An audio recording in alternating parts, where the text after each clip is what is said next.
선교 사역을 하고 있는 박천규 목사입니다. 저는 1991년도 7월에 경기도 구리시에 위치한 대한예수교 장로회 합동 측 성광교회와 AFC 선교회 Ambassadors for Christ 그리스도의 대사라는 명칭을 가진 한국 자생단체 선교회로부터 유럽 선교사로 파송을 받고 지금까지 유럽에서 복음 사역을 하며 선교적 생활을 해오고 있습니다. 성광교회는요, 제가 어릴 때부터 몸담고 있는 제 모교회입니다. 그래서 지금 제가 한국의 합동측 교단에 속한 선교사가 아님에도 불구하고 저를 계속적으로 후원하며 기도해 주고 있습니다. 저는 선교사로 파송받은 이후에 루마니아에서 사역하면서 1995년 4월 22일 루마니아 현지 교단으로부터 목사 안수를 받았고 그때부터 지금까지 현지인 교회를 목회하면서 생활하고 있습니다.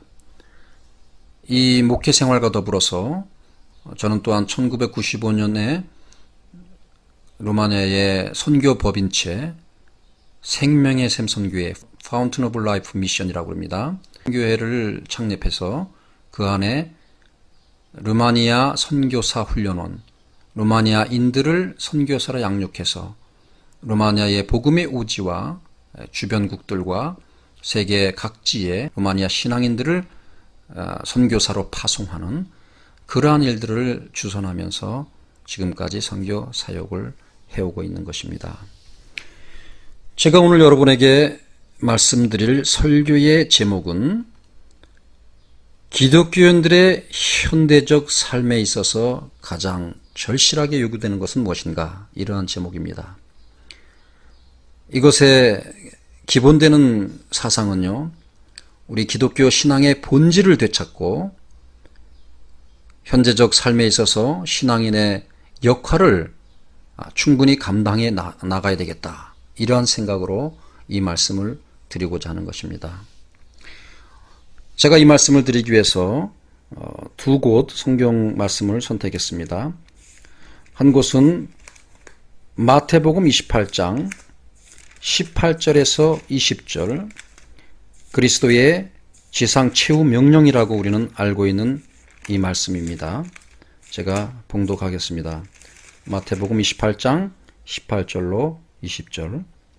예수께서 나와 일러 가라사대 하늘과 땅의 모든 권세를 내게 주셨으니 그러므로 너희는 가서 모든 족속으로 제자를 삼아 아버지와 아들과 성령의 이름으로 세례를 주고 내가 너희에게 분부한 모든 것을 가르쳐 지키게 하라. 볼지어다 내가 세상 끝날까지 너희와 항상 함께 있으리라 하시니라. 또 한 곳 사도행전 1장 4절에서 8절까지입니다. 사도행전 1장 4절에서 8절을 제가 봉독합니다. 사도와 같이 모이사 저희에게 분부하여 가라사대 예루살렘을 떠나지 말고 내게 들은 바 아버지의 약속하신 것을 기다리라. 요한은 물로 세례를 베풀었으나 너희는 몇 날이 못되어 성령으로 세례를 받으리라 하셨느니라. 저희가 모였을 때에 예수께 묻자와 가로되 주께서 이스라엘 나라를 회복하심이 이때이니까 하니 가라사대 때와 기한은 아버지께서 자기의 권한에 두셨으니 너희의 알 바 아니요 오직 성령이 너희에게 임하시면 너희가 권능을 받고 예루살렘과 온 유대와 사마리아와 땅끝까지 이르러 내 증인이 되리라 하시니라. 아멘. 오늘 제가 드릴 말씀, 기독교인들의 현대적 삶에 있어서 가장 절실하게 요구되는 것이 무엇인가? 우리가 현대적 삶을 잘 규명하기 위해서는 지나온 과거의 역사를 살펴보는 것이 중요합니다.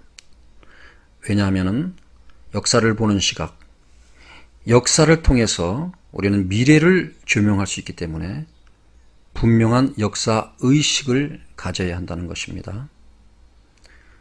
역사에는 구속사관과 세속사관이 있습니다. 일반적인 이 세상의 모든 역사를 우리가 세속사라고 그러면 우리 기독교인들이 하나님께서 구원을 이루기 위해서 이루시는 역사, 그것을 구속사관이라고 합니다. 그래서 우리들에게서는 이 구속사관이 매우 중요한 것입니다. 그렇지만 일단은 우리가 구속사관을 지닌 신앙인이라 할지라도 이 세상 속에서 존재하고 있기 때문에 이 세상의 역사의 흐름을 잘 살펴볼 줄 알아야 된다는 것입니다. 지난날 우리 신앙의 선조들이 어떻게 살았는가, 그리고 우리의 교회사는 이 세속사 속에서 어떻게 진행되고 있는가, 이것을 잘 살펴보면요, 어떤 때는 우리 교회가 우리 신앙의 선조들이 상당히 세상적인 역사 앞에서 무기력할 때가 있었습니다. 그런 반면에 어떤 때는 세상의 역사를 주도하는, 세상 사람들의 삶을 이끌어주고 선도해준 그런 영향력 있는 그러한 시대도 있었던 것입니다. 예수님의 공생의 기간 동안 예수님을 따르던 제자들을 보면요, 사실 그들은 무기력했습니다. 특별히 예수님이 십자가에 돌아가신 후에 그들은 무기력했습니다. 로마 병정들에게 물리적으로 대들지 못했다, 그런 차원에서 무기력한 것이 아니고요, 그들은 무엇을 해야 될지, 정말 우리가 믿고 따르던 예수가 메시아였는가, 정말 그가 유대의 왕이었다면 우리는 어떠한 삶의 자세를 취해야 되는가, 이런 것들에 대한 확고한 의식이 없이 그냥 예수님이 돌아가시자 자기들의 생업으로 돌아서서 좌지우지하는 그런 인생을 살았기 때문에 무기력했다고 볼 수 있다는 것입니다. 예수님이 부활하시면 제자들은 크게 기쁨을 누리고 대변혁을 이룰 줄 알았습니다. 그런데 부활하신 예수님을 만난 제자들, 물론 깜짝 놀라고 여러 가지 반응은 있었지만 여전히 의심 반, 믿음 반, 특별한 큰 변화를 일으키지 못했습니다. 예수님께서 제자들을 몇 번 만나시고 나서 이제 승천할 때가 이르러서 제자들을 모아놓고 당부하십니다. 그 당부하신 내용, 그 중에서 제가 오늘 본문으로 선택한 말씀이 바로 이 두 가지입니다. 하나는 너희는 가서 모든 족속으로 제자를 삼으라. 너희는 예루살렘을 떠나지 말고 아버지께서 내게 약속한 선물을 기다리라. 이 두 가지 말씀입니다. 우리가 여기서 잘 알아야 할 것은 너희는 모든 족속으로 제자를 삼으라. 그 말씀 가운데 바로 너희는 제자를 삼기 위해서 세상으로 가야 하고, 또 제자를 삼기 위해서 성부와 성자와 성령의 이름으로 세례를 주어야 하고, 제자를 삼기 위해서 말씀을 가르쳐야 한다. 그러니까 제자를 삼으라, 이 말씀이 바로 명령어이고요, 나머지 가라, 세례를 주라, 가르치라, 이것은 그 명령을 행하기 위한 분사형 동사입니다. 행동 강령이 바로 제자를 삼으라, 이것이고요. 사도행전 보면은 예루살렘을 떠나지 말고 내게 들은 바 아버지의 약속하신 것을 기다리라 할 때에 그 약속하신 것이 바로 성령인데, 이 제자들이 부활하신 예수님을 만나고 나서 뭔가 삶의 변화가 있을 줄 알았습니다. 그렇지만 전혀 변화가 없었죠. 예수님께서는 제자들의 무기력과 나약성을 알았습니다. 그렇기 때문에 성령을 받지 않고는 이들이 예수님이 하신 일들을 계속적으로 이어서 할 수 없다는 것을 예수님께서 아셨다는 것입니다. 그래서 예루살렘을 떠나지 말라. 예루살렘을 떠난다는 얘기는 뭐냐면 원래 예수님께서 제자로 부르시기 이전에 자기들이 하던 생업, 자기 본업으로 돌아가지 말고 너희들은 하늘나라의 일꾼으로 전 세계를 향해서 복음 사역을 해야 할 사도들로 불림을 받았으니까 인간적인 생업으로 돌아가지 말고 예루살렘에서 기다려서 성령을 받고 이제 인간적인 삶을 초월해서 영적인 삶으로 하나님의 나라를 위해서 일하는 사도적인 역할을 해야 된다. 그런 말씀에서 예루살렘을 떠나지 말라. 그 말씀을 당부하신 것입니다. 오순절날 성령님께서 강림하십니다. 제자들은 모두 이 성령을 받고 성령으로 충만해지고 말할 수 없는 그 기쁨과 이제 변혁, 인생의 급변하는 그러한 삶의 변화를 맛봅니다. 성경 사도행전 2장에서 성령 받은 제자들의 모습을 잘 표현하고 있습니다. 이들은 강하고 담대하게 이제 말씀을 증거하기 시작합니다. 베드로가 예수님은 메시아였고 하나님께서 너희들에게 메시아를 보였는데 너희들은 종교적인 기득권 또 정치적인 역량 이런 여러 가지 문제를 가지고 메시아로 오신 예수를 인정하지 않고 너희들이 오히려 죽였다. 이런 말씀을 증거할 때에 베드로의 설교를 듣던 많은 유대인들이 마음의 찔림을 받고 회개하는 역사가 있었다는 것, 우리는 성경 말씀을 통해서 잘 알 수 있습니다. 그것뿐입니까? 이제 이들이 자기들의 말로 설교를 하는데도 불구하고 각 지역에서 이미 이민 가서 다른 나라에서 살던 그런 많은 유대인들이 모여서 지금 있는데 제자들이 설교를 할 때 난 곳 방언으로 알아들었다. 이런 말씀이 표현되어 있습니다. 난 곳 방언이란 그들이 태어나서 그들이 배운 언어로 알아들을 수 있었다. 이것은 놀라운 역사요 기적이었던 것입니다. 이렇게 성령을 받은 이후에 제자들은 더 이상 무기력하지 않았고 담대하게 예수님에 대해서 설교할 수 있었다는 것입니다. 그런데 문제는 많은 사람들이 설교를 듣고 예수님을 따르고 이제 교회 공동체가 형성이 됐는데 이 교회 공동체가 형성되면서 예수를 믿는 모든 자들은 물건을 통용하기 시작했고 모이면 같이 음식을 나누고 사도들의 가르침대로 살아가는 또 다른 삶의 양태를 만들었던 것입니다. 로마 제국의 당국자들이 이 새로운 그룹들을 볼 때에 참으로 이상했습니다. 제가 기독교 역사를 한번 살펴보니까 이런 이야기가 있습니다. 예수님께서 돌아가시기 전에 최후의 만찬을 베풀면서 떡과 포도주를 나누고 떡은 나의 몸이다. 포도주는 나의 피다. 그러니 너희들이 모일 때마다 떡과 포도주를 나누며 나를 기념하라.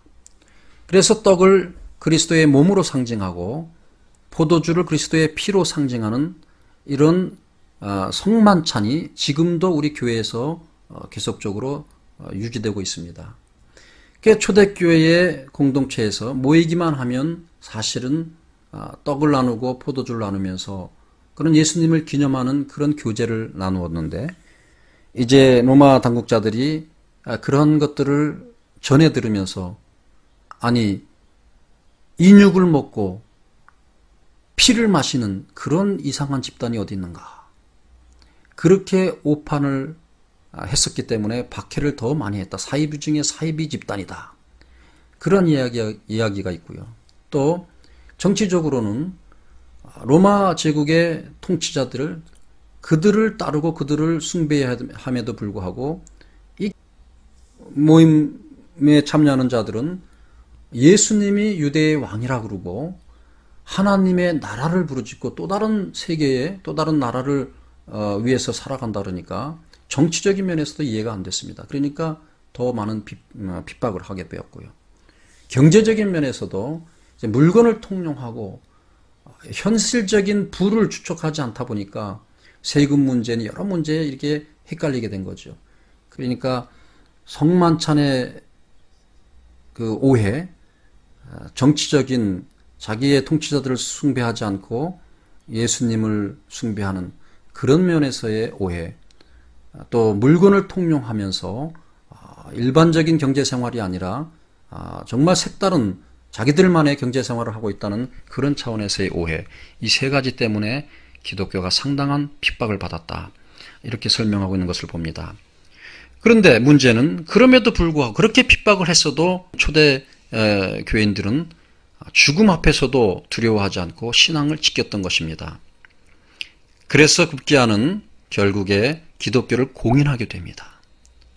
그러니까 문제는 기독교가 공인이 되고 나서부터 사실 우리 이 순수한 신앙의 본질이 희석되었습니다.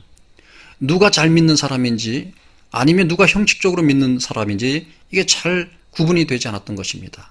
성경적인 가르침과 세상적인 패턴, 세상적인 문화 그런 것들이 막 섞여 나가기 시작했고 어떤 예배 형식의 그 공중 형식, 그 정치적인 모임 같은 거 이루어질 때 공식적으로 행해지는 그런 것들이 함께 예배 형식과 어우러지다 보니까 그러니까 여러 가지 문제에서 그 신앙의 본질이 변해가는 그런 일들이 있었다는 것입니다. 그러다 보니까 정말로 영적인 사람들은 이제 금욕주의자가 되고 또 어떤 사람들은 뭐 산속이나 이런 데로 가서 수도사 생활하는 그런 일들이 생겨났던 것입니다. 사실 오늘 우리 현대를 살아가는 사람들, 그 그리스도인들의 삶 속에서도 이런 현상이 있는 것이 봅니다. 누가 진정으로 하나님을 따르고 성경의 말씀대로 살아가는가, 아니면 그냥 교회 생활 열심히 잘하는 것 같은데 내면적인 세계에서는 또 다른 어떤 죄악 속에서 살고 있지 않는가, 이렇게 정말로 누가 진실한 신앙인인가를 구별하기 어려울 정도로 이렇게 우리의 신앙의 본질이 희석되고 분파되어 있는 것을 우리는 알 수가 있습니다. 그렇기 때문에 오늘날 우리 현대를 살아가는 신앙인들은 다시 한번 하나님께서 우리에게 원하시는 것이 무엇인가 깨달아야 될 줄로 믿습니다. 그러한 깨달음을 갖기 위해서 오늘 제가 두 가지 문제, 성경 말씀 마태복음 28장에서 주장하는 그리스도의 지상 최후의 명령이다, 이 말씀을 우리가 다시 한번 무슨 의미가 담겨 있는지 분석하면서 제 의미를 느껴야 되는 것이고요. 또 한 가지는 오늘 그 하나님의 약속을 기다리라, 거긴 성령인데 성령을 받는다는 것이 우리의 신앙적인 삶에 어떠한 중심성이 있는가, 이런 것들을 우리가 근본적으로 알고 이해할 때에 오늘날 우리가 현대를 살아가면서 이 복잡 단안한 세상을 살아가면서 진정으로 신앙자의 역할을 하면서 살 수 있겠다. 저는 그렇게 생각하는 바입니다. 그래서 먼저 그리스도의 지상명령에 대한 이해, 정확한 이해가 필요하다. 예수님께서 이제 하늘나라로 승천하실 때에 제자들에게 그 명령하셨는데, 너희는 가서 모든 민족을 제자 삼으라. 그런데 그렇게 명령한 거로 끝나지 않습니다. 그 명령하기 이전에 말씀이 상당히 중요합니다. 18절 말씀이죠. 뭐라고 말씀하십니까? 하늘과 땅과 모든 권세가 내게 주어졌다. 이 말씀입니다. 바로 제자들이 세상을 향해갈 때 평범하기 그지없고 무기력하기 그지없는데 어떻게 세상에 나가서 일을 할 수 있겠습니까? 그렇기 때문에 예수님께서 하늘과 땅의 권세가 내게 다 주어졌는데 지금 이 권세를 너희에게 부여하겠다. 그 너에게 부여한다는 그 의미는 또한 어디서 찾을 수 있느냐면 바로 20절입니다. 볼지어다 내가 세상 끝날까지 항상 너희와 함께 하겠다.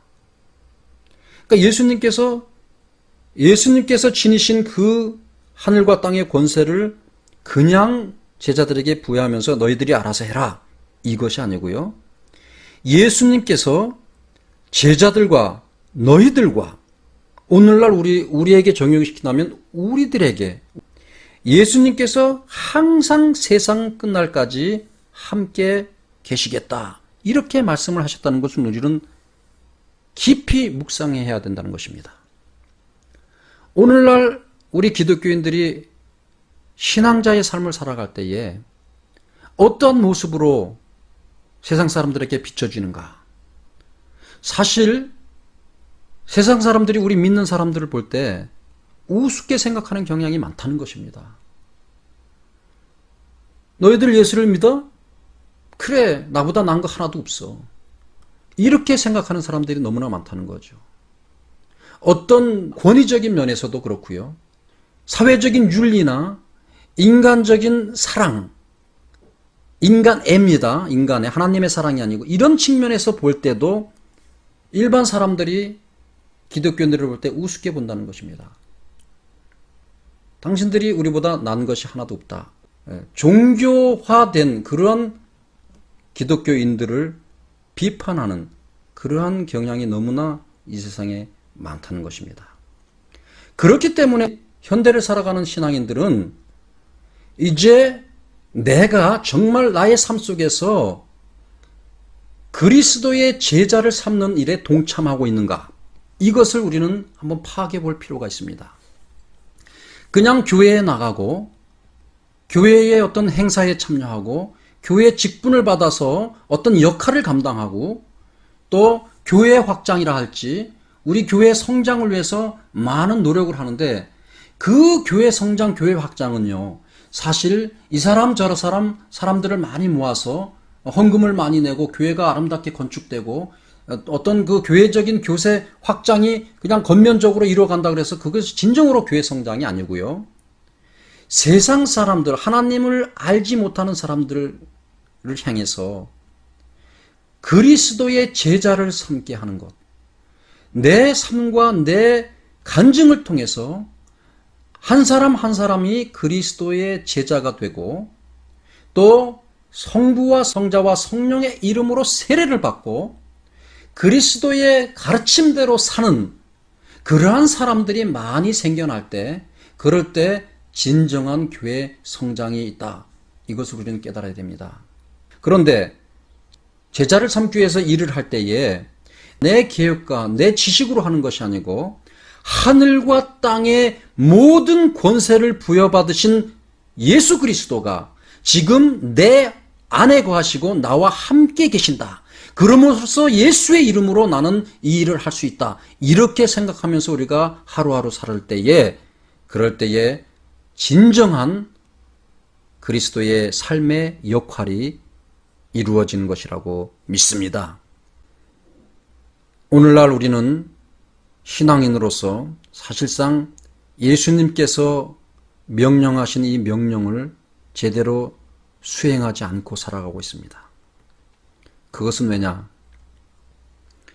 예수님, 하늘과 땅의 권세, 모든 권세를 가지신 예수님이 내 안에 거하고 계신다. 나와 함께 하고 계신다. 이거에 대한 확신이 없기 때문에 그렇습니다. 만약 이것에 대한 확신이 있다면 우리는 세상 앞에서 나약해질 수가 없습니다. 무기력할 수가 없습니다. 제자들이 성령을 받기 이전에 얼마나 무기력했습니까? 그러나 성령 받고 나서 평범한 사람들이 고기 잡던 어부들이 얼마나 강하고 담대하게 설교할 수 있었고 많은 사람들을 그리스도 앞으로 주님의 앞으로 하나님의 품으로 인도할 수 있었습니까? 바로 오늘 우리는 이것을 깨달아야 합니다. 예수님께서 나와 함께 계신다. 그런데 그것은 어떻게 이루어지느냐? 바로 성령 세례인 것입니다. 그래서 사도행전 1장에서 너희는 예루살렘을 떠나지 말라. 하나님께서 내게 주실 선물을 기다리라. 성령을 기다리라. 오늘날 우리는 이것을 잘 이해해야 합니다. 많은 신학자들이 또 많은 성도들이 이 성령 강림은 오순절, 지금으로부터 약 2000년 전 오순절 날에 강림한 이례적인 사건이다. 오늘날에는 이런 사건이 있을 수가 없다. 그냥 우리가 죄인인 걸 깨닫고 그냥 교회의 교인이 되면은 되는 것이지, 어떻게 2000년 전에 일어났던 이런 사건들이 또다시 지연될 수 있겠느냐. 이런 신학적인 논리를 펴니다. 사실 대다수의 신학교에서 이렇게 가르치기 때문에 사실 오늘날 우리의 신앙은 정말 성령님을 통한 예수님께서 부여받았던 그 권세와 권위를 우리가 나타내지 못하고 하나의 신학적으로 그리고 기독교 종교적으로 조직체적인 그런 면으로 우리가 자꾸 흘러가고 있다는 것입니다. 그렇기 때문에 우리 기독교가 사람들 앞에서 뭔가 권능과 표적과 또 권세와 그리스도의 권위를 회복하지 못하고 이렇게 나약하게 그냥 비판받으면서 이렇게 흘러가고 있는 것입니다. 그리고 중요한 것은 우리에게 그때 당시에 그렇게 제자들에게 부어졌던 그런 성령의 역사는 지금도 우리 개개인에게 역사하고 계시고 우리 개개인들이 그 성령 세례를 받아야 되고, 성령 세례를 받은 사람들은 성령의 충만함을 얻어서 경건함 속에서 거룩함 속에서 성화돼가는 정말 아름다운 그리스도의 향기를 품는 그런 삶을 살아가야 된다 이것입니다. 성령 세례를 받으면 성령의 권능을 받습니다. 진정한 성령 세례의 의미는 하늘과 땅의 모든 권세를 가지신 예수님이 나와 함께 계신다는 확신을 주시고, 또 그 성령님께서 이제 너는 예수 그리스도의 사람이니까 세상적인 삶보다는 하늘나라의 시민으로서 하나님의 자녀로서의 삶을 살아가라. 그러한 하나님 인도자의 역할을 하시고 위로자의 역할을 하시고 상담자의 역할을 하시고, 그런 성령님께서 내 마음속에 내 영 가운데 거하신다. 이것이 바로 성령의 역사요. 이것이 성령 세례입니다. 성령을 받았다는 그 깊은 의미는 전도자가 되는 것. 다시 말하자면은 성령의 권능을 받으면 뭐라 그랬습니까? 너희들이 이적을 행하고 권능을 행하고 그런 건데, 이적과 권능을 행하는 그 중심 사상이 어디에 있는 거냐면은 바로 하늘나라를 전파하는 데 있다는 것입니다. 그래서 사도행전에서 예루살렘과 온 유대와 사마리아와 땅 끝까지 이르러 내 증인이 된다. 성령의 권능을 받으면 복음 전도자로서, 증인으로서, 선교사로서 살게 된다. 그 모든 성령의 은사는 전도자로서 삶을 살기 위해서 주어지는 것입니다. 그런데 그 은사만을 위해서, 은사가 최고인 양 그것만 바라고 살고 전도하는 데 사용하지 않고 하나님의 예수 그리스도의 증인으로 살지 않고 그렇게 살 때는 우리는 예수님이 가지셨던 그런 하늘과 땅의 모든 권세와 권위를 회복하지 못한다는 것입니다. 그래서 우리는 성령의 역사로 말미암아 예수님의 증인이 되는 그런 증인된 삶을 살아가는, 그것이 바로 성령 받은 자, 성령 세례를 받은 자, 성령이 충만함을 입은 자들의 삶의 역할입니다. 사랑하는 성도 여러분, 오늘 우리가 현대적 삶을 살아가면서 얼마나 종교가 많이 파생되고, 특히 우리 기독교 가운데서도 얼마나 많은 이단이 파생되고, 여러 가지 신학적인 이론들, 자유주의자적인 해석들, 그 교회의 발전이라는 차원에서 정말 조직체가 발전하는 그런 차원에서 교회가 진행되는 그런 모습들을 우리들은 볼 수가 있습니다. 그건 왜 그런가요? 교회 안에 그리스도를 본받고 살아가는 그런 자들이 그렇게 많지 않고, 그냥 문화적으로 기독교 종교적인 그런 문화적으로 기독교인 된 사람들이 너무나 많다는 거죠. 그냥 겉면적인 기독교인, 성령의 체험도 없이 어쩌다 보니까 교인이 된 그런 교인들이 너무나 많다 보니까 사실 오늘날 우리 교회는 진정한 영적 공동체, 그리스도의 몸으로서의 공동체가 아니고 자꾸 조직화된 그런 조직체로 변질돼 가고 있는 모습을 볼 수 있다는 것입니다. 저는 이제 말씀의 결론을 맺으면서 여러분들에게 당부하기는 교회는 조직체가 아닙니다. 교회는 그리스도께서 십자가에 달려 돌아가신 그 핏값으로 사신 교회입니다. 신앙 공동체입니다. 그러니까 예수 그리스도가 왜 죽으셔야 하는가? 그 십자가의 의미를 깊이 깨달아야 되고요. 또 예수 그리스도는 하나님의 아들로서 하늘과 땅의 모든 권세를 부여받으신 분인데 이제 이 세상의 모든 사람들을 구원하기 위해서 죽으셨고 하늘로 승천하셔서 이제 그 하늘과 땅과 모든 권세와 권위를 우리에게 부여하시고요.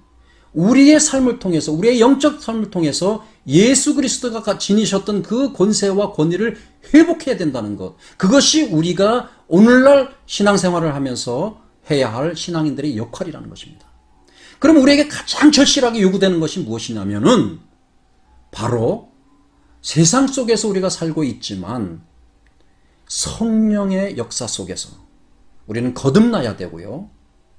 또 성령의 그 권능을 받기 위해서 우리는 성령 세례를 받아야 되는 것이고요. 또 성령 세례를 받은 사람들이 영적인 삶, 성화된 거룩한 삶을 살기 위해서 성령 충만함으로 이어져 가야 된다는 것입니다. 이것이 사실 우리 현대를 살면서 우리 신앙인들에게는 가장 필요한 것입니다. 많은 교회 행사와 많은 어떤 교회의 역할들이 많지만은 진정으로 우리가 깨달아야 할 것은 나는 정말로 그리스도를 내 마음에 모시고 사는 사람인가? 정말로 하나님의 영이 성령이 내 안에 거하시며 나를 주장하고 계시는 것인가? 그렇게 사는 사람은 다른 것들에 되게 관심 있는 것이 아니고 사실은 모든 족속을 제자 삼는 그 명령에 순종하는 데 관심이 있다는 것입니다. 그래서 멀리 다른 나라에 제자 삼기 위해서 선교사로 가는 것이고요. 또 현재 우리의 삶 속에서 우리 삶의 현장에서 사는 사람들, 진정한 그리스도인들은요. 증인된 삶, 내 주변의 사람들을 그리스도께로 인도하기 위해서 그리스도의 증인으로 사는 삶이 너무나 중요하다. 사랑하는 성도 여러분, 여러분과 저가 이제 그리스도의 지상 최후 명령이 무엇인가 새로이 인식하고 또 그런 그리스도의 명령을 수행하기 위해서는 당연히 성령의 권능을 가지고 일해야 되고 그 성령의 권능은 성령의 역사로 말미암아 성령 세례로 말미암아 주어지는 것. 우리가 이것을 깨닫고 오늘날 우리가 현대를 살아가는 우리의 영적 삶은 진정으로 성령 충만한 삶을 살아가는 것이다. 이것을 깨달으면서 하나님 앞에서 겸손하게 그리고 경건하게 살아가는 그리스도인들이 되시기를 축원합니다. 아멘.